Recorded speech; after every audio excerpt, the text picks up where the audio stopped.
Okay, welcome. If you can hear me, or hear me okay, and welcome to the November Speakers Bureau. I don't know when the Speakers Bureau meetings come on the first of the month. That really seems to jump on me in a hurry. But we are here. We have a full complement of speakers. We are in good shape. Great speakers, all three. We have. I want first of all try to make sure I make some thank yous so I don't forget. I want to thank the VA Hospital for allowing us to use their facility. Thank Rob Gunneman, who does all this hard work behind the scenes and making sure that this happens. Sharon Kenty for putting out publicity. Of course, thank the district for continuing to support Speakers Bureau. And thank the audience, which is the most important thing. Without having an audience, our speakers or just talking to themselves. And I think some of them do that from time to time. Yes. I know I've said for years that some of my most intelligent carried on conversations were, and I was just talking to myself. So anyway, that's about the way it works. We have as we said, we have a full program, and this next speaker, we were old buddies, and so he's been around 50 years in Toastmasters, and I've been around that almost that long, or about that long too. And just now I thought of something we did not too long ago. We went and saw the longest burning light bulb in the world. And it's been burning since 1901, before the Wright brothers flew their airplane. Oh. And we went and saw this. We were welcomed so much in Livermore, California, welcomed by the local firemen from the fire station. And I only bring that up because of my friend over here, Ralph Rivers, has been around a long time. But if you can live as long as that light bulb, that's the goal. Let there be light. I think we're both shooting for, and his speech is especially appropriate on that lead-in topic, because his speech topic is from cabbage to Christ. He's had a few in the last few months, a few close calls when it comes to health issues. We had missed him for a month or two, but he's a qualified speaker, and you may remember him when he gave this stirring rendition of the original, the entirety. I'd never heard it before I heard him give it, the entirety of the speech, I Have a Dream speech, the Martin Luther King speech. He did that here, I think, in January. So, and he's done that at a few Kiwanis clubs and that sort of thing. So I want you to give a good welcome to our next speaker from Cabbage to Christ, the Reverend Ralph Rivers. Thank you. Thank you so much. I want you to know that the shortest line between two lives is a hard line. Wonderful and privileged qualified speakers, all of my friends and cast of thousands. I just want to tell you something that I've discovered. I've discovered that life is more than a gift. It's a splendor of giving. In March 18th, 2022, I was going to my bedroom to get ready to go down a few blocks and pick me up a McDonald's sundae. And between going down the hallway to my bedroom and sitting on the bed, I discovered that things weren't good with my heart. I felt a great pressure in my chest. And I told my wife, Versi, I said, "Hon, I think maybe you should take me down to the hospital." Then in second thought, I thought better. I said, "No, call 911. Well, 911 got there, and it soon became apparent that I was having a heart attack. Now, I'm going to tell you something about a heart attack. It makes you realize that life is something that you really want to have. Now, I know that a lot of people really say, well, of course you want to have life. And you want to have it more abundantly. But I'm going to tell you something. You haven't really enjoyed life until you understand that it might cease at any moment.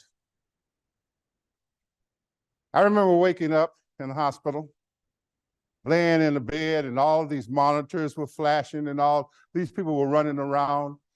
And when I woke up, the first thing that I heard was, "I want to know how our cabbage is doing." And I thought about it. I said, now I'm in the hospital or I am in the cafeteria. Which one is that? But I lay there a little while longer, and it may have been a day or two later that I woke up again, and they were still talking about cabbage.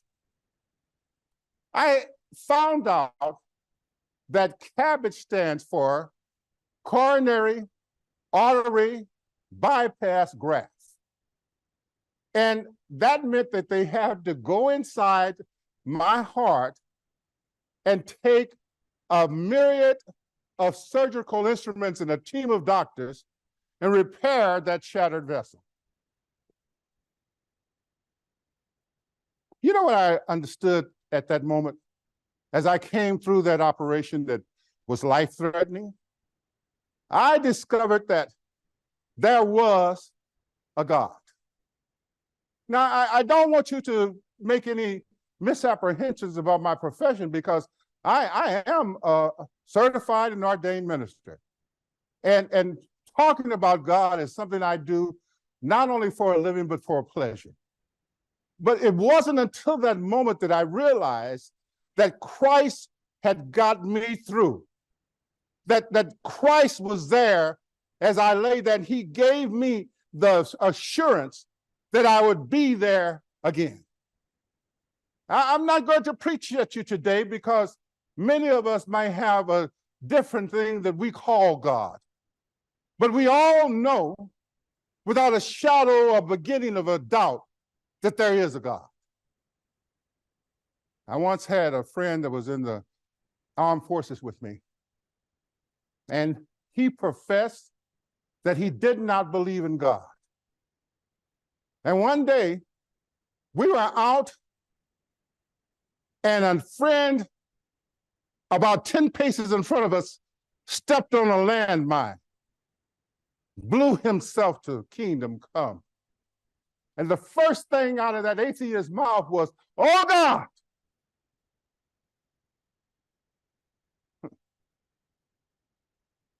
I've understood many things in my life, but one of them is that time can be an agony.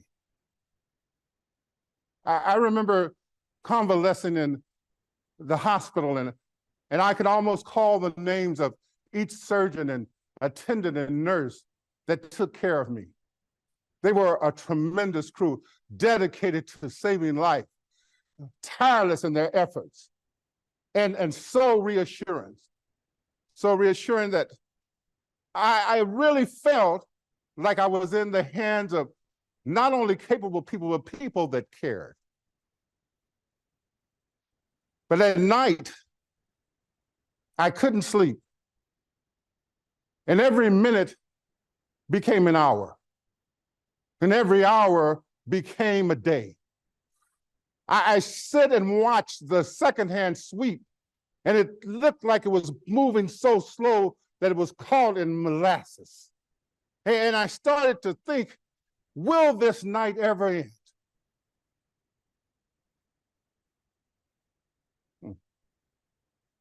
Then I got another notion. So what if the night does end? And I'm not with it. You know, I thought about many things, and you would think that knowing that Christ was with me, that I would think about wonderful, happy things.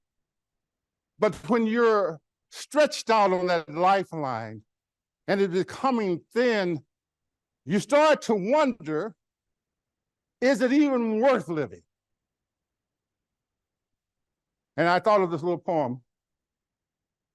Razors pain you, rivers are damp, acid stain you, and drugs cause cramps. Guns aren't lawful and nooses give. Gas smells awful, you might as well live. And from that moment, I started to live.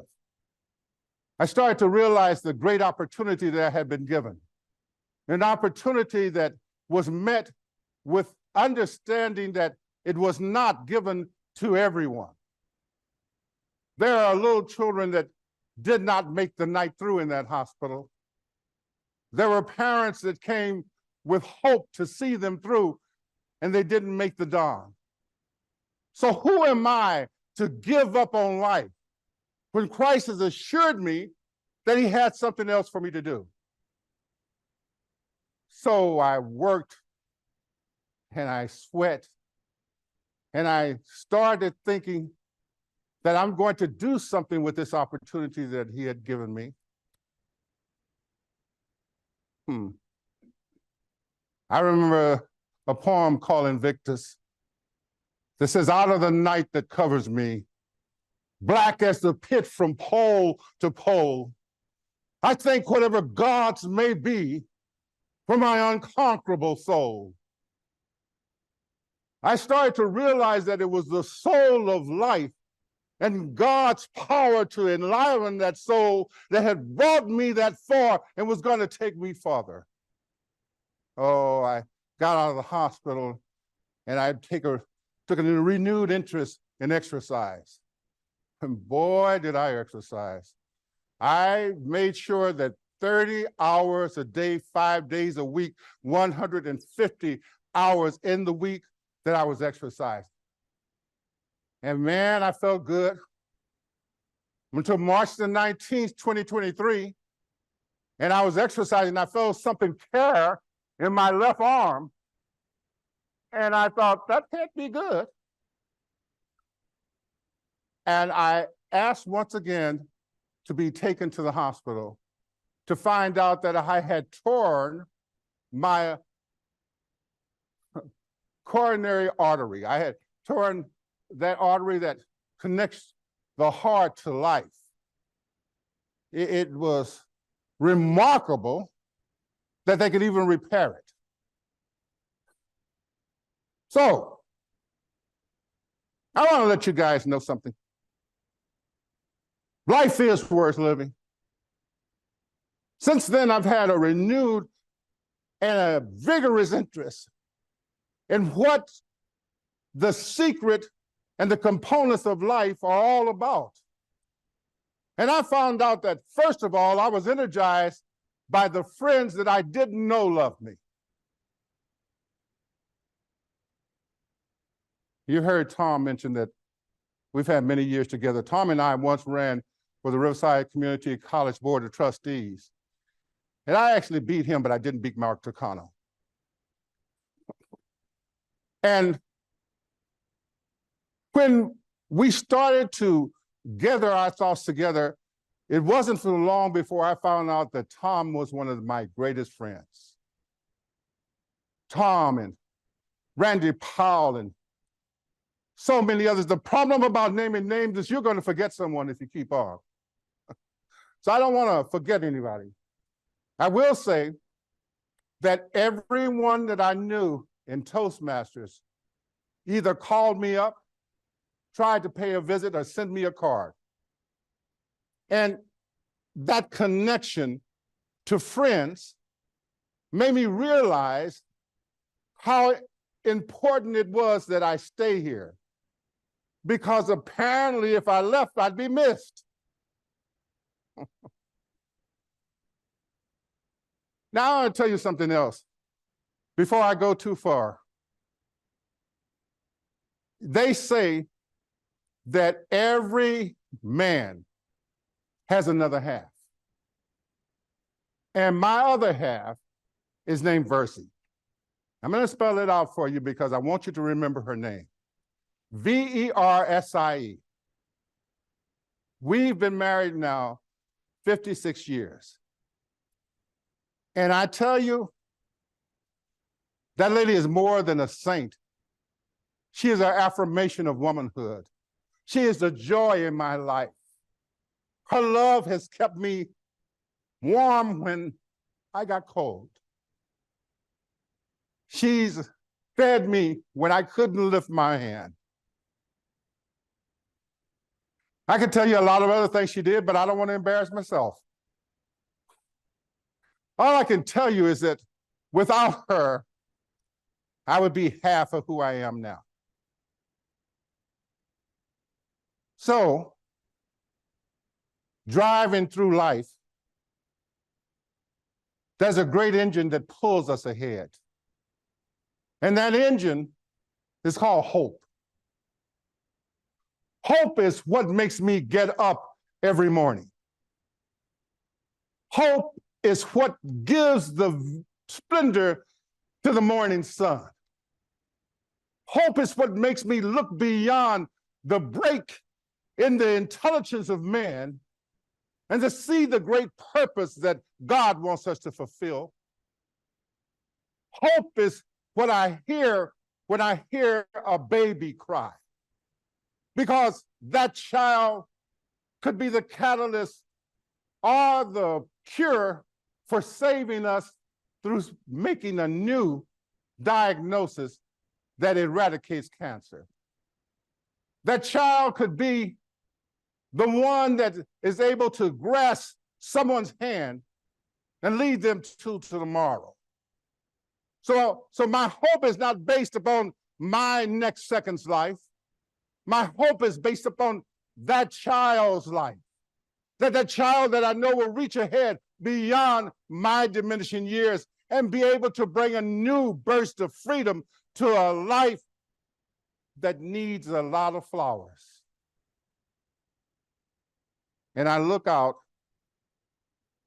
and I see things that I never saw before. I see the tiny beating wings of a hummingbird and how they beat thousands of times in a second. And I realize that a second is an eternity to something that small. But it changes the world. Each and every second that goes by our clock changes the world imperceptibly. My hope is in the springtime and the flowers that grow. My hope is in the laughter and the smile of those that care enough to keep on going. My hope is looking beyond war and understanding that there can be a great burst of peace within this world, that one day will eradicate all of the mumbling and grumbling and sniping and biting that seems to be in vogue in certain places. So at last, it was hope that brought me back. It was hope that gave me a peace that passes all understanding.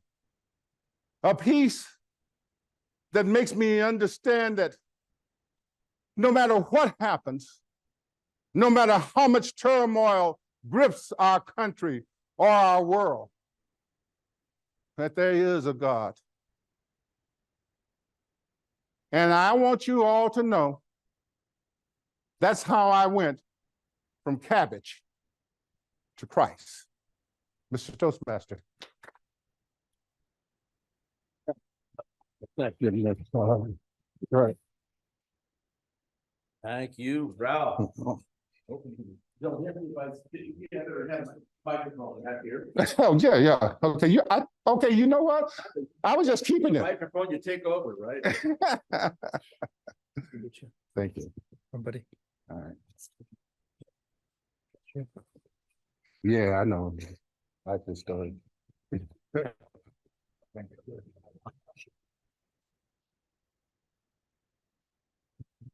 I have been privileged for the last 15 years to be in the same club, my home club at 797 on a Saturday morning, to listen to Ralph's speech, and we have grown together, and I truly would put him in this extremely small handful of men that I love in this world, because from vastly different backgrounds, I mean, could not be farther apart in terms of the way we grew up in the world, to know each other. That's one thing that Toastmasters does. You go to a club and you begin to learn about what's in the soul and the heart of people in your club.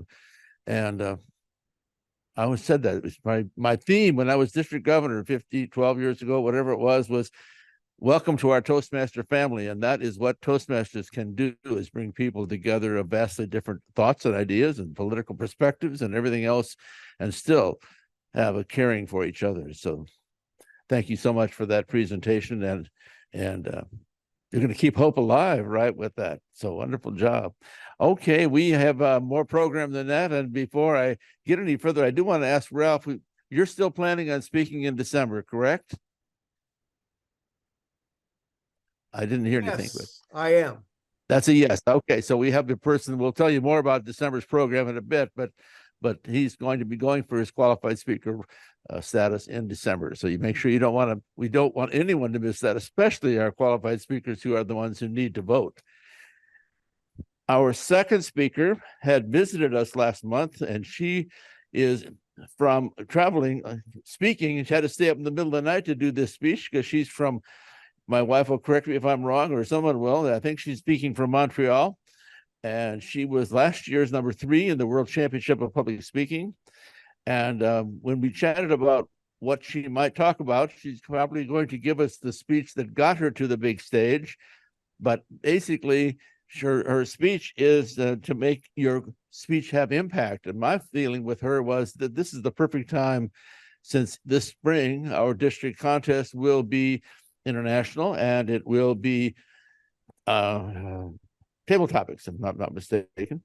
And so, but international, if you are preparing to get on that world stage and go all the way to the World Championship, or at least make some good steps in that direction, as Ralph has been, he's been a district international winner from our district in the past. If you are thinking about doing that, I would pay very close attention to her, and she did promise me to give you time to ask questions if you have questions at home or in the room. And speaking of in the room, I want to again thank you. I know that people have really busy schedules, and that's one of the reasons that we don't have some of the people here. There are people that have clubs meet on Wednesday night. Again, to thank Ralph for being here. He usually is spending his Wednesday night working with young people, and if we certainly need that positive influence in teenagers' lives and young people's lives. And so he's an inspiration to them, I'm sure, which is part of the reason we don't often see him. I know Daryl Zeller and Sandy Emilindo, numbers of people have meetings that interfere, and they do. Hopefully they'll come back and see us on Zoom, since we're also on Zoom. Now to our second speaker, Mariam Ghani, who did, as I said, spoke last time, and she is going to give you some information and give you a speech on how to make an impact with your presentation. Mariam. Thank you so much. Mute my audio. Oh, sorry. Thank you. If we have time, I was thinking, since I wanted to keep this just about my journey short and sweet, if I don't finish the whole 20 minutes, I can give you the speech that got me to the world stage. So I'll start by, I would love to tell you a little bit of my journey of how I got to the world stage. So it all started in 2019. I was walking into a McGill University class in Montreal. I was walking into that class for the 3rd time this time. I'd given up on finishing university twice already, but this time something was different. The reason being is because a couple years before that, I was diagnosed with an incurable condition that would slowly take away my eyesight. And the last time I was in a classroom, I was taking a math exam, and I just kept erasing and rewriting and erasing. And I didn't know what I was doing anymore because I couldn't see what I was writing. So I decided to drop my pencil, and I told myself, I'm quitting. I just felt so discouraged. But at that time, when I came back in 2019, something was different. I walked in with determination in my heart and a white cane in my hand, because I'd done 3 years of vision rehabilitation, and I was ready to take a chance. I was ready to challenge myself, to take up a new challenge in my life. And it's in that very course that during the end of the course, when I gave a final presentation in class, that my professor came up to me. His name was Brendan. And he said, Mariam, have you ever thought of taking up public speaking? I mean, I see you becoming a great speaker. And I thought, well, yeah, Brendan, like that's a dream, but that's just a dream. I mean, how can I become a speaker? And what would I even say? I don't even know what to say. I don't have experience. I don't have skills. I don't have the knowledge. What value can I possibly give people? And he said, well, it's very simple. You just talk about your story. You know it, it's in you. You have a story to tell, and that story can impact the world. And he said, believe it, and you will see it. Then he offered me to speak for his course. And I said yes. So from that time on, I started speaking for Brendan's class at McGill University. And every single class he gives, I always follow him, and I'm still speaking for his class all the time. Since then, I've developed my story. I started giving it to different audiences. And he kept telling me the same advice. He kept telling me, Mariam, just give your story. You know your story. Keep practicing it. Keep refining it until you master that story. Eventually, in one of his courses, somebody came up to me and said, hey, have you ever heard of Toastmasters? I said, no, what is that? And she said, I totally see you in there. So I took her recommendation and joined Toastmasters in November of 2021. Now, when I joined Toastmasters, the person who welcomed me happened to be the founder of that club. His name, Scott McLaughlin. He quickly became my mentor. And what Scott did is that he recommended me to start competing right after he heard my story. He said, have you ever thought of competing on the world stage? I mean, I know you can get there. I have a feeling that your story can impact the world. Believe it, and you will see it. And I said, oh, do they know each other? So I thought, okay, I'll take that challenge. So I used that same story from the club level, started rehearsing it, practicing it, getting feedback, refining it, until that same story took me from the club level all the way to the world stage. And this year in August, I actually finished third with my second speech called You Have No Idea. First one was called The Straw. And I used a simple straw to create an impactful message. Now, I learned one really, really important lesson throughout this entire journey. I learned that to become an impactful speaker and to speak with impact, you don't have to have the best skills, the most refined skills. You don't have to be the most seasoned speaker, have the most experience. All you need is a story, your story. But if you're anything like me, you've probably wondered, well, I don't know, I don't have any more stories to tell, or my story is way too ordinary, it's too simple, I don't think it would do anything for the world. But the truth of the matter is that any minor thing, any ordinary moment can turn into an extraordinary story. It could be as simple and as straightforward as a walk in the park, literally. It could be a fleeting moment that you had with a butterfly, or something that you witnessed, or a conversation that you had with a stranger. That moment can turn into a big message.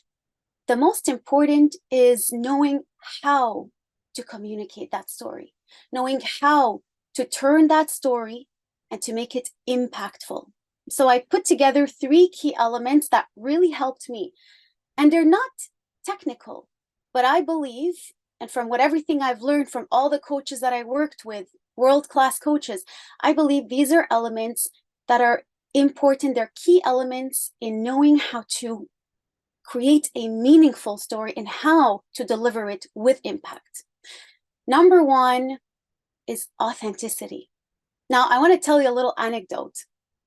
On the world stage, perhaps it was also nerves, but everybody kept telling me, Mariam, be yourself. And actually at the district level, right before I stepped on stage, there's a lady who looked at me and said, she was sitting right beside me. And she said, Mariam, I just want to give you one advice. Be yourself. She said, I saw you speaking. I heard you speaking before virtually, and it put tears in my eyes. And what I really liked about you is that you were so authentic. So I said, you know what? That's the best advice I've ever gotten. And I took that to the world stage. And while I was telling my jokes to the audience and delivering my humor, I was laughing at my own jokes with the audience. I was having so much fun. And I thought, that is who I truly am as a person. I like to be bubbly, I'm spontaneous, so why not just show it? And we often learn to be extremely polished. That's okay, that's totally fine, that's very important. But there's a difference, in my opinion, between being polished and being programmed. So don't be polished, but don't be programmed, don't be too rehearsed. That would be an advice, something that I learned. There's also something that I really love that my coach told me. And he said, Mariam, who you are on that stage will shine brighter than what you actually say. Who you are means so much more than what comes out of your mouth, because people can feel it. They want to connect with a real human. They want somebody to be real, and they will know if you're not being genuine and if you're being over rehearsed. So that's a huge lesson I learned. And also I think Craig Valentine said that. Darren LaCroix, if you know them, they're world champions from the past years. And they always say, don't deliver a speech, don't deliver a presentation, create an experience. And that leads me to my next point, which is vulnerability and emotion. That's a huge one, in my opinion, because I was told, Mariam, you should, connect with your audience more, show them how you felt. When I got my diagnosis and my first speech, when the doctor told me you're going blind, show us how you felt. And I thought, well, how do you do that? And Darren LaCroix told me there are ways for you to portray emotion without even speaking. We can see it on your face. You can take long pauses. You lower your voice. But he said, we need you to take us on that journey. We need to feel what you felt in that moment. One of the most powerful tools they taught me, the coaches that I worked with, to use is internal dialogue. He said, when you tell us what was going on in your head at that very moment, we automatically connect with you, because everybody wants to know, well, I wonder what she was feeling. I wonder what they were thinking at that moment. So relive the moment and take your audience with you on that roller coaster. Take them through the highs and through the lows, and use what my mentor showed me. He showed me a beautiful article that spoke about the brain, how the brain works, and how our brain automatically responds in an emotional way. And he showed me that if you don't need to use all of them, but some of the most basic human emotions, there are 6 of them: anger, fear, surprise, disgust, and there were 2 other ones, but they're sadness and happiness. Those are the 6 basic human emotions. If you use a couple of those, you are sure to win hearts of the audience. But going back to taking the audience on your journey with you, I remember Darren telling me it's called VAX. We want to know what you saw in that moment. For me, I mean, I didn't really see much because I'm legally blind, but what did you see? What did you feel? What did you smell? Where were you sitting? Did you have a coffee? When you talk about smells, people automatically associate memories and emotions to that. And so that is a very powerful way. And often we believe that being vulnerable or showing vulnerability is a weakness, but it's actually a superpower when it comes to speaking, because that's when you draw your audience in. That's when you show them how you truly felt, how you were affected, and they will connect with you automatically. So show your emotions. Another point that I learned, and that's a comedian who told me that. He said, tell your story like you're telling it for the first time. I said, but how? I rehearsed so many times. I practiced over and over and over again. I gave my speech so many times to so many different clubs that at the end, people were telling me, Mariam, we don't feel anything. I didn't feel anything. I'm supposed to cry. This is a huge diagnosis. This is huge. This is a big deal. I didn't feel any emotions. And I thought, how come? So I started becoming a little too automatic. And what I did, that little trick that I'm going to share with you, really worked with me. I did that with the comedian. So he sat down with me and he said, okay, I'm going to interview you. And he asked me questions that are extremely deep of what I went through in that exact moment. He helped me relive the moment of my diagnosis. He asked me, what were you doing? What were you saying? What did the doctor say? Did you call your parents? Who did you call? What did you tell your mom? And new things started to come up from my own story that I had forgotten about. And as I was reliving them, I felt that sadness. I felt the old Miriam who was vulnerable and sad about that diagnosis. So I was able to reconnect with my story, and that gave me a new perspective on it. And when I delivered it again on the semifinal stage, the emotions came out and automatically I connected with the audience. Now I'm going to go to my third point, and that I think is the most important one. I had a conversation with another world champion, Alexander Matt, who's also from Montreal. He shared that transformation is probably the most important part of your story, because that's where your character, as you're the hero of the story, go from point A to point B. That's when there's the before and the after. That's the path that you create for the audience to follow. What are you going to leave the audience with? How do you want them to feel, think, or what do you want them to do after? What action did you take that was different, that made you transform? The transformation is where the magic happens in a story. That is the culminating moment of the story where that's where the aha moment happens. That's the most powerful moment. And so that is where I realized, and I also learned to spend more time, to take my time, to take the pauses, to truly get into that moment and connect with my audience. And I even got closer on stage to talk to the audience and to make it feel more personable. Now, I'd like to share with you another point. And this one comes from a great speaker. Her name is Patricia Fripp. She always says, your last words linger. Now, that is so true, because whatever you say at the very end, people will walk away with, because they say that something like 50% of the speech of what you gave is forgotten by 24 to 48 hours.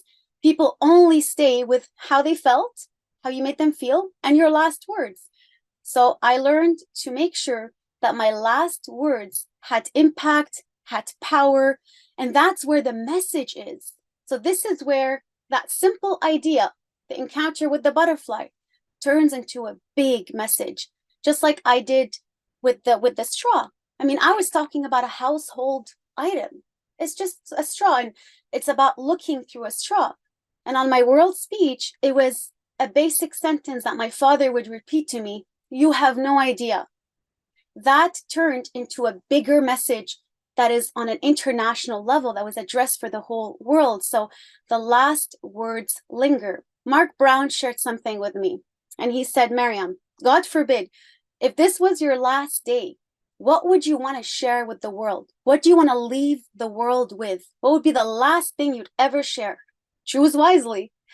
And I think that really helped me tighten the speech, because the toughest part for me was tightening the speech. I mean, I started with pages and pages with 3,000 words, and that was just weeks before the final speech, and I had to bring it down to 650. So I needed to know that every word had to have an impact, and my last words had to have an impact, because the last words linger. Now, on that, I'd like to remind you that you have a story to tell, that your story is impactful way beyond your imagination, that if you keep practicing your story, that if you keep working, that if you keep receiving feedback, that if you keep saying it over and over and over again, you'll be pleasantly surprised that by the end, you'll have mastered it. And who knows, maybe you're going to be the next world champion, and maybe your story will bring you all the way to the world championship stage.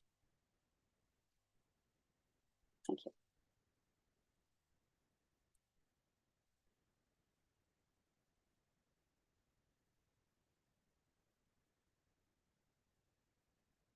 VA hospital.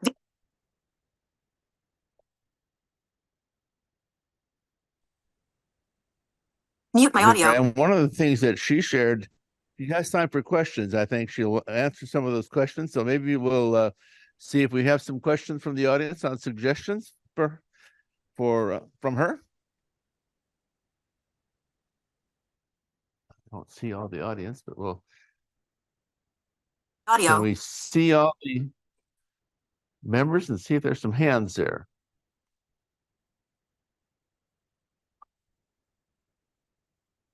Okay, Judy and just speak Greg up if have you their have a hands- question. Judy and Greg have their hands up.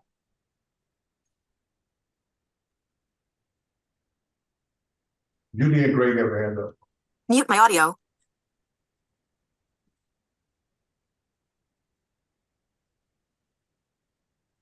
There's so much information there. I'm sure that questions will occur to people later on, but Tom, I had a question.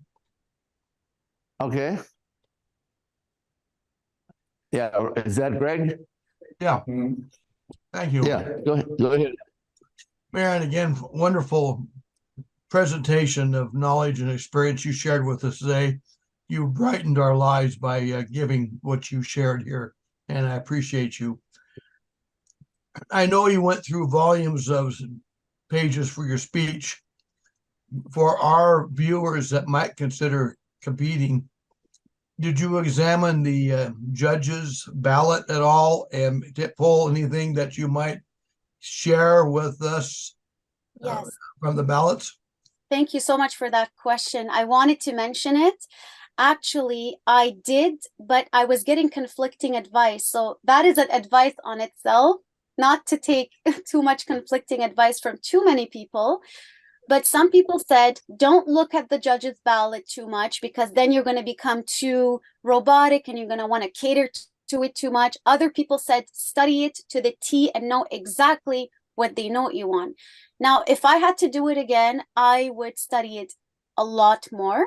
I did go through it. There was one point that Linda Marie Miller, I don't know if you've heard of her, but she's finished second at some point. She shared it with me and she said, it's something that's very subtle on the judge's ballot, but that seems to be a common aspect that they look at throughout every single speaker, and every single world champion has that.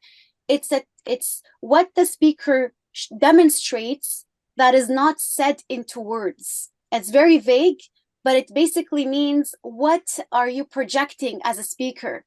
So I thought this to me is sort of authenticity. They want someone who's authentic in their delivery, in their speech delivery. The other thing that I would have done differently is to look at the aspect of delivery, the aspect of inflections, of gestures, of mannerisms, expressions, vocal variety, and use of the stage. I found that those are very important points for the judges, that they take them very seriously. And when we looked at them later on, when we did a recap of everything with my coaches, we realized that this is what was different between the third, second, and first place.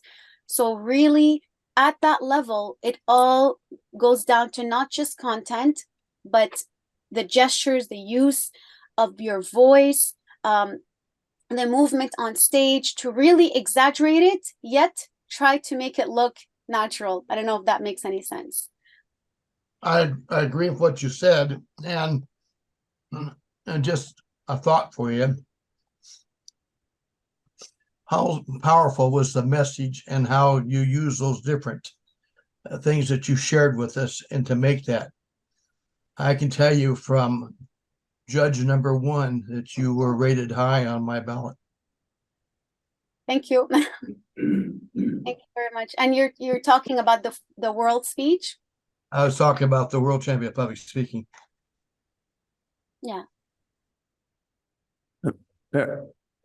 Mary, I have a quick question, and you can tell me. I know that the last couple of years, because of COVID, there are some options about whether you do it on Zoom or whether you do it in person. Yeah. How did you do yours?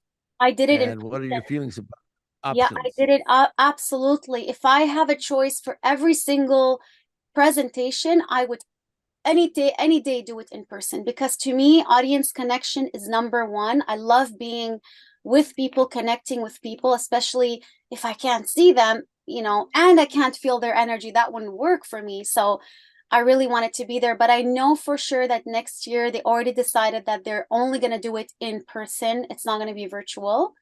So that will give a better camera angle, because what they did this year and previous years post-COVID is that they gave a wide angle view of the stage. So we looked kind of miniature on stage, whereas the other years you could really see people moving and different angles of their faces. So that's probably what's going to happen next year. I just want to tell you, there's one thing that I got out of your speech that I don't think probably was your intention, and that is the fact that you joined just shortly ago, not very many years ago, and there was someone there that encouraged you. Yeah. Which is one of the things that I think members of all of our Toastmaster clubs and all of our audience here can take away from this particular meeting. And who knows, when that person walks in the door of your club, if you encourage them, you just might be encouraging someone that goes on to become a world champion. Absolutely. And so treat each and every one of those guests, even though they might surprise you. When I walked in my first meeting, no one ever would have thought I would have ever won a contest anywhere. Laura has a question. Laura's from 797. Oh, okay. Okay, Judy, next. Yes, thank you, Tom. And thank you, Miriam, for sharing your light. It was powerful. My question to you is, like, you won at the semifinal that got you to compete in the finals. So did you have to change your speech? Because my understanding was you had to come in with a totally different speech, right? Yes. You changed your story dramatically. I mean, how were you able to use your vision when you lost it? Was that your original speech, or was that your second, the final speech? Yeah, I know this is confusing even for us who made it to the semifinals and found out, didn't even know how things were working, because it was my first time competing ever. Yes, I did join in 2021. I only started competing last year because I didn't have my 2 levels.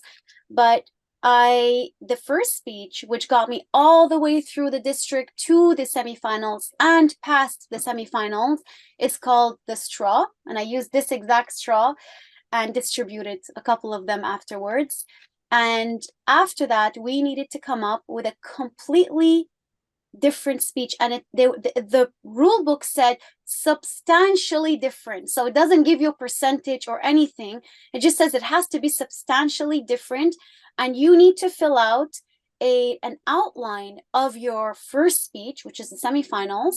There is one judge who is assigned to be a content judge, and all that judge does is just look at your outline of your first speech and compare with your new speech and make sure that it's substantially different. So they have to be complete different stories. I know many have used similar techniques, similar approaches, somewhat similar sentences here and there. Maybe the words are a little bit similar, but the whole story in itself is completely different. My second one, which was the world speech, I called it "You Have No Idea," and it was about my relationship with my father. And that I wrote 2 weeks before because I didn't have a speech. I didn't think I would make it through. Beautiful. Thank you. Okay. If someone doesn't let me know about any other questions, I don't necessarily always see the hands and so if there are no other questions, I will leave you with something that Mary Ann didn't tell me to say, and that is that she said that she might be willing to visit some of your clubs. If you contact me, I will pass the information along to her, and she may just come all the way across the country to speak to one of your clubs. So I'll let you guys work out the details, but if you're interested, contact me and I will make sure she gets that information. Thank you again, Mary Ann. We so much appreciate your being here. And hopefully we'll have produced somebody in District 12 that beats you next year. No, we don't want to say that. Hopefully we will produce some speakers that have improved their technique based on what suggestions you might have given them. Thank you. Thank you so much for being here again. And thank you for staying up for us. Oh, good. I'm always Okay, thank you so much. Okay. Our next speaker is one of our qualified speakers. Has been a qualified speaker for a while in this district, and I will I will get his information out here. Let's see if I can take care of that without going blind here. I have some a small print, but I have. Oh, here we go. I want to make sure I get this correct. I'm not going to steal his thunder by saying things that I know I would want to say if I did not have any idea what to say. You have some thunder, that's for sure.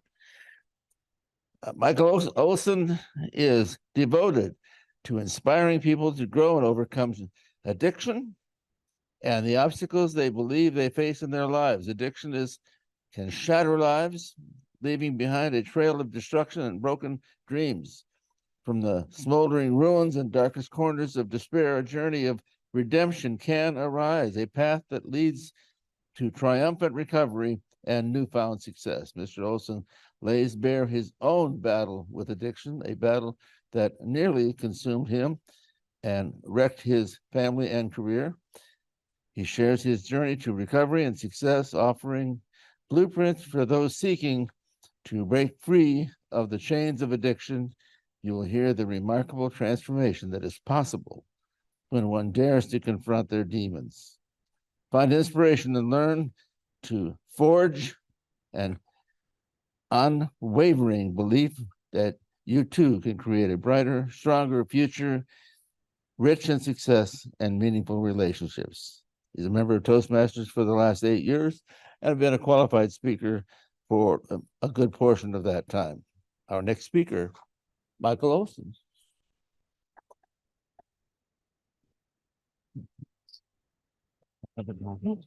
Thank you, Tom. Before I get started, we're going to go through a little bit of tech setup.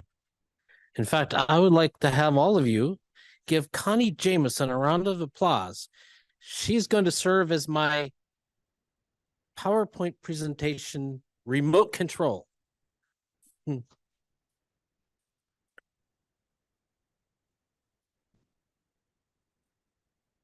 Hey, Connie, I think we might have a new career for you.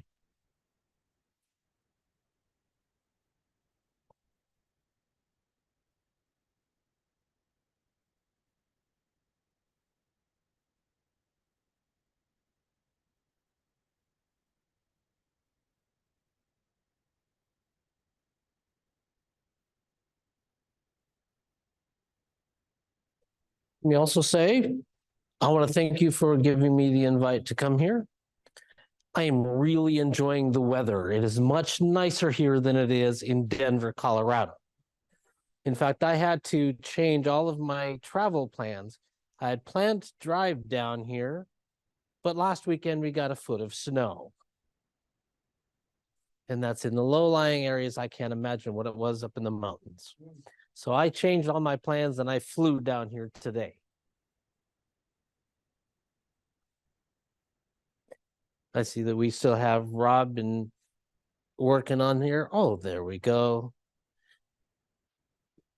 Now, it's better to see this than it is to see my homely face that I have here, but at least we'll get a chance to share some information with you. Okay, I'm ready to begin now. See, I know that you guys down here are spoiled with the weather, but those of us like Miriam and I who are in the colder climes, we'll have a much nicer time doing this little exercise. I want you to think back to a perfect spring day. Those crystal blue skies, perfect temperature. And it was going to be a fun day, a Saturday, a number of years ago, and I was supposed to be taking my daughter to her softball game. But I never made it to that softball game. In fact, I was never able to make it to another softball game or to show up at home and have my girls jump into my arms. The reason is because I had allowed addiction to destroy my life and destroy my family. Connie, the next slide. I can remember saying this phrase to myself a number of times. I want to stop destroying my life and my family, but I just don't know how. When I finish with this speech, I hope that you'll all believe that I now know how. And I'm bringing the speech to you so that you can also know how. Good evening, ladies and gentlemen, fellow Toastmasters. I am so happy that I can be here. But what we're going to talk about is something Miriam mentioned, transformation. Connie?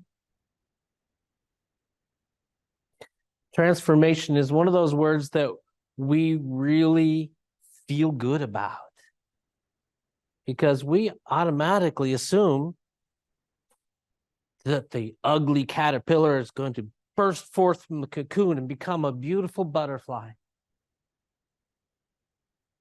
However, I want you to think about something. On that day, I turned into the ugly caterpillar. See, transformation just means to change. It can be a change for the good, or it can be something that is bad and destructive.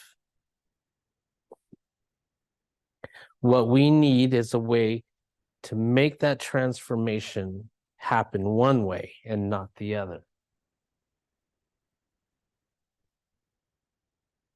So let me begin to share with you a little information about how to make that change happen. Connie?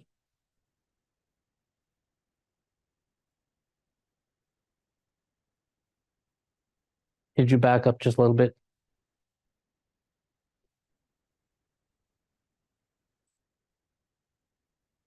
Did you try to back up, Connie?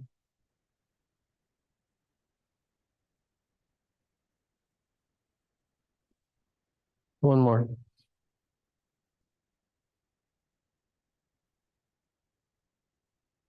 I think we're still going forward. I think we need to go backwards. Okay. Here's step one.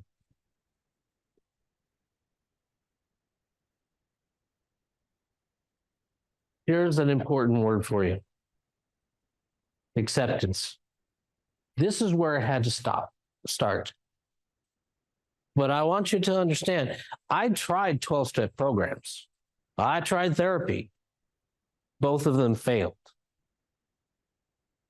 And one of the reasons I think the 12-step failed is the first part of what they say in the 12 steps is we had to accept the fact that we were powerless in the face of the addiction that was destroying our lives.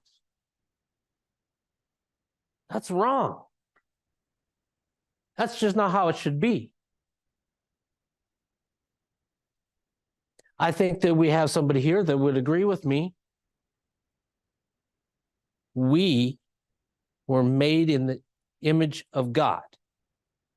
So we have all the power to make that change. It's in us. We should not be kneeling down and saying, I have no control over this. I do not have the power to change. No. You have the power. Just have to decide to do it. The reason step one is because. Be the cause of the change in your life to become better.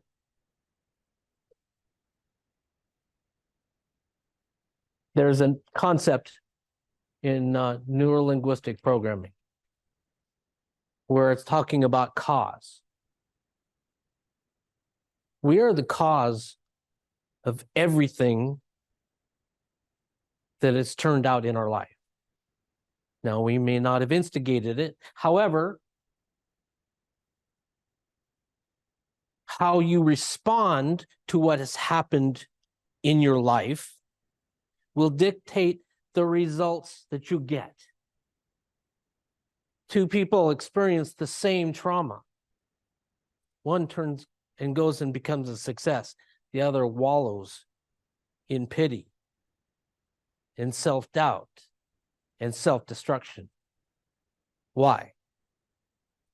One is a cause, the other one is a victim.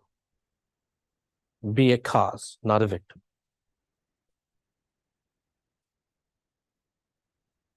Now, before I go further into my list, there is something that I need to address. Connie? Paradigm. Now, those of you who don't know me, don't understand, there are two words in the English language that I love: paradigm and paradox.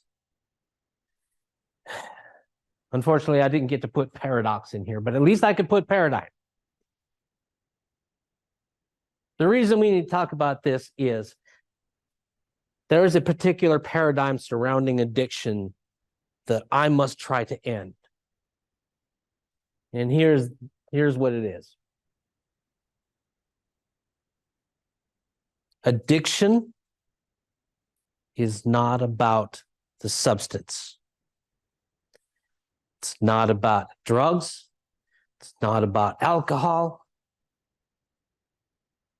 Addiction is a symptom. It's just a symptom based on the root cause. Connie? The root cause is mental illness. Why did somebody start to use drugs? Because they couldn't handle the way their life was. Why does somebody become a problem drinker?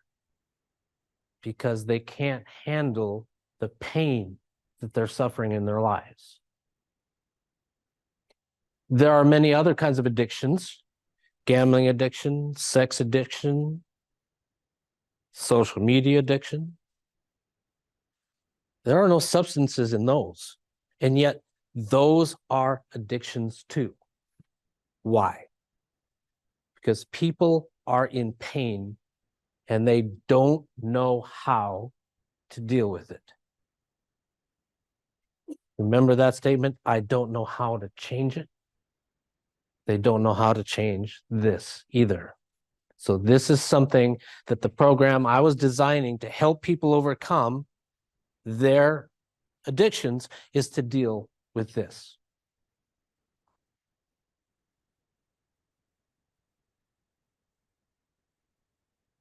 Now, that still left me, when I was dealing with this, having a spark of hope, of change, but it was still a small spark. At the time, my faith was a little weak, so I didn't have that same strength of conviction.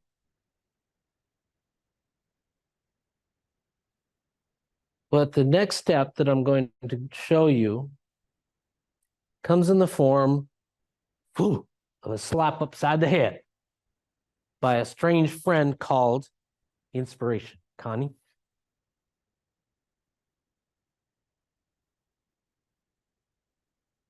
Step 2 is the anvil. This is where I learned to build a forge. But next one, Connie. Let me tell you how I came to this inspiration of using a forge. At the time, I was spending 6 years in prison because of my addiction and the crime that I committed to try and deal with that addiction. And I was sitting in this prison wearing my ugly orange pajamas. And somebody turned on the TV to a motivational speaker. Now, I'm sure all of you have heard motivational speakers like this. He was talking about, it was centered around sports. He was talking about if you want to be a champion, you have to grind every day. Don't ever stop grinding and grinding. I had a very interesting reaction to this particular motivational speech. I was mad. I was livid. And I'll try to explain here why I was mad at somebody who was trying to motivate me to be better.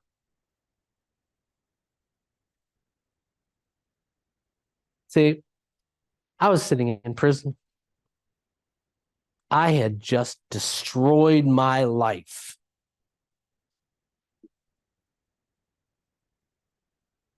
The last thing I wanted to hear was that I needed to grind even more after I'd just ground my life into the dust.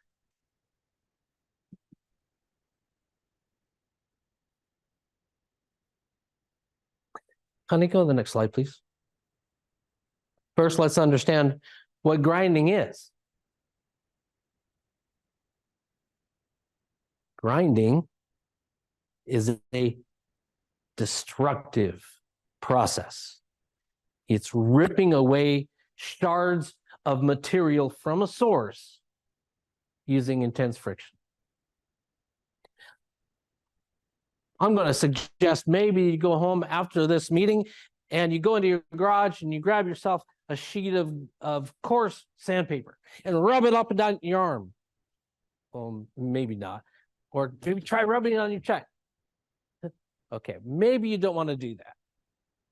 But if you were to do that, you would understand it's destructive. It doesn't make your skin better. It doesn't make you feel better. It's a destructive process. Well, that's when inspiration smacked me upside the head. Connie, go to the next. What is inspiration? Some say that it's a message from God that's giving you information. Well, I believe it's the power of God because God gave us this mind, gave us this powerful creation between our ears. Your mind remembers everything that you have ever learned, heard, witnessed, studied, everything. And once in a while, everything comes together. And then your subconscious mind speaks to you. Now, imagination, our subconscious does not speak in words. It speaks in images, moving images, and feelings. And what I got was an image of a medieval forge, complete with swords and armor and the fire and the anvil. All of it came to my mind. Why? What's the difference in that feeling that I got of being at peace? It's because forging is a creative process, not destructive. It's taking raw materials from the earth, heating it, molding it, shaping it, and turning it into whatever you want it to be.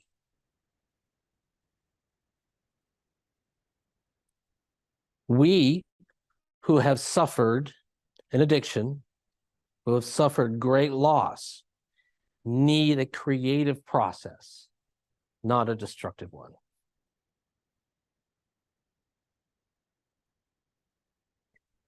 Now, I wish that I had more time to go in more detail about the process that I have. Connie, could you go on the next one? But my process is lengthy and there's not nearly enough time here. However, I want you to understand I did not come here just to talk about me, my experiences, or any of this. I came here to talk to you, to share this information with you, and hopefully you will help me get this word out to more people. Tell me more places that I can speak. Perhaps you know someone that is dealing with this issue and needs to hear this message. There's somebody right now that's asking that question, how can I stop destroying my life? I'm hoping that you will help me with that. If you want to, send me a message with your email address, and I'll follow up with you within a couple of days.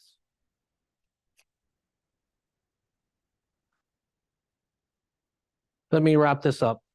Connie, could you go to the next one? I can't take back the destruction that I caused to my family and my life. But I have learned to create something new from the ruins of what I did. I came down here, flew all the way from Denver, but I didn't come here to give a speech. Although I'm very grateful that I've been given that opportunity. Thank you very much for that. But I flew all the way down here for one primary reason.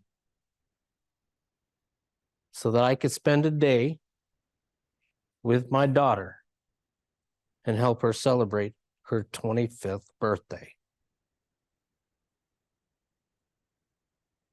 Grasp the hammer of creativity and forge a new future. Thank you very much.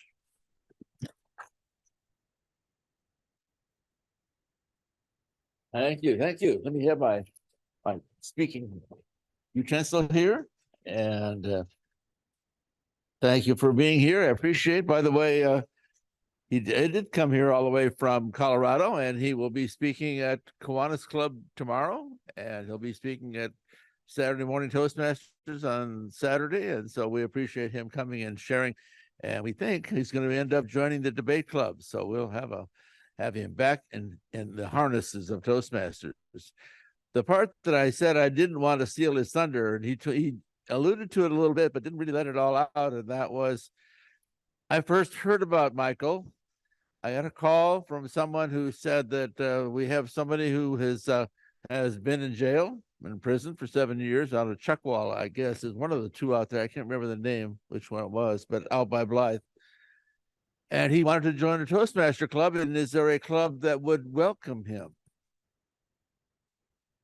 I knew, of course, of Daryl Zeller. Daryl Zeller worked in the prisons and prison Toastmaster clubs for 22 years. And I don't know whether he's right now doing it, but he's been working with Randy Emilino. They're starting up gavel clubs in the prisons out here near Corona. And so if anyone would like to help volunteer and make a difference in people's lives, this is certainly a good time to inspire that. And for those of you who might talk to either me or talk to Daryl Zeller, and I'll get you to talk to Daryl or Randy Emilino, Randy Emilino, Sandy's ex-husband. Anyway, but anyway, the rest of that story was that he had been in prison for 7 years, but he had been exposed to Toastmasters and had a tremendous impact on his life. And when he got out, he belonged, and I hope I got this story right, he belonged to a Toastmaster club, the one that meets on Wednesday night at Habitat for Humanity, for an entire year, paying his dues when he was having a difficult time having a place to be and spending part of that time living in his car. But Toastmasters was more important, and it's made a major difference in his life. And then Toastmasters then, through him, will make a major difference in other people's lives. With that, I'm sure that if someone contacts me and you would like to have Michael come to speak to your club or to a person, to somebody individually, I'm sure he'd be glad to do that. All right, we need to talk a little bit about the December meeting. We were going to do something a little bit different. And if you saw my my email that I sent out. We are going to have a speaking competition. They don't allow me to use the word contest since we're not strictly going by Toastmaster rules, but we'll be doing speaking competition. And just to show you, because what COVID has done to us, this is one of the second place winner for Tall Tales last year, Michael Alexander. Will be real trophies, albeit they are recycled by trophies that have been donated by others, but it'll actually have your name on it, just like that one does.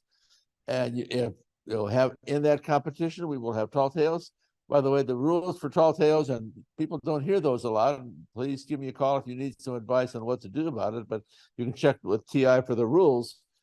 But it is 3 to 5 minutes.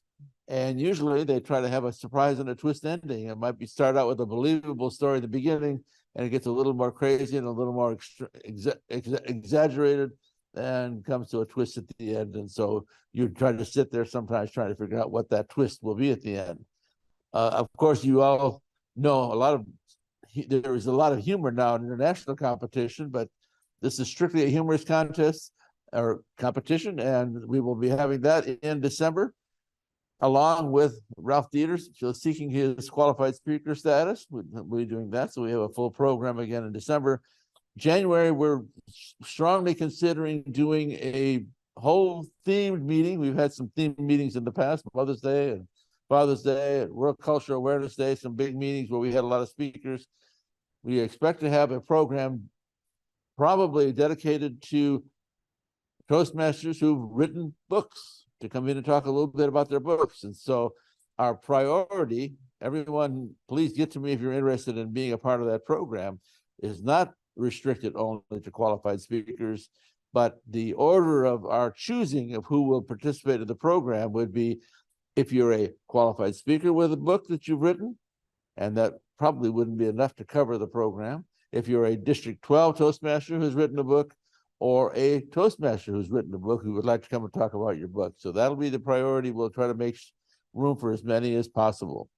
And with that, Greg Scott's got a question. Yeah, Tom. Greg Scott, have you read the book or have you read a book? Yeah. No. By the way, speaking about reading and writing, Michael Owen came and visited Connie's Readers and Writers Club. So if you're interested in reading and writing books, why contact Connie and she will make sure you're welcome to come and visit. Okay, Greg? Yeah, Tom, when you talk about next year, of course, we all know next October is the 100th anniversary of Toastmasters International, its birthday. I was wondering maybe a theme meeting might be sharing your history in Toastmasters, the history that what you observed as a Toastmaster, some of the events, some of the mentors, some of the changes in your life that would inspire the rest of us. So the theme might be inspirational history about you or about Toastmasters. And I just thought that I just wanted to throw that as a consideration. My question. He's thinking inspiration or what you've observed, but you might tell about how we have 100 years. So we. Oh, yes. Well, okay. Yeah, we're Connie and I have been I've been in 55. I will in January be in my club for 55 years consecutively, uninterrupted. And Connie's been in her club 45 years in Club 815. And you put them together, that's 100. It's the same as the 100-year anniversary of Toastmasters International. So hopefully we'll see whether we outlive the organization or not. The way things are going. Do we have someone? I don't see. Well, do we have someone with any announcements from the district? And let's see. I thought I saw. As Tammy or Frankie, you're probably higher up right now in the district than anybody else that's in the room. Anything particular that needs to be shared?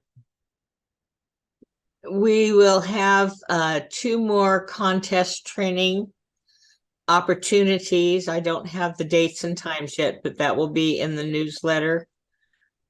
We have a TLI in January. And of course, gearing up for our spring conference on May 4th. Other than that, I don't know anything more right now. I know there's things We coming. know There's going to be the like spring an contest. The contest will be in person or only on Zoom, or do we know that don't yet? know yet. We don't know yet. That's part of the Okay. problem, is trying to find a venue where we can do that Sure. and do hybrid. It's what we're trying. Our goal is to be hybrid.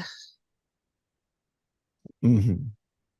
Well, we're hoping that many people sign up. There's a special bargain. I don't know if it was mentioned and I missed it, but special bargain of $100 off if you sign up for the international convention here in Southern California in Anaheim. And so I know I have not been to the last 2 or 3. I think at it's least, November, I think it's going, November and hopefully we'll 26th. have a whole lot of Yeah, people. in there to November support. 26th is the deadline. You still The have till deadline for November that 26th of 26th. November. Yeah. Okay. We actually have a person who is a member of our district running for second vice president. So Karen Lucas, and maybe we'll have a total international level celebrity in our midst if she's able to win. She came in close second last year, and hopefully she'll win this year. At that, again, thank our audience members, thank our participants and workers to put this all together, and thank those that have showed up to visit our event. And we hopefully will see you on December the 6th, the day before my birthday. You can all come and celebrate, sing me a happy birthday or something. All right. See you all again. Thanks for coming.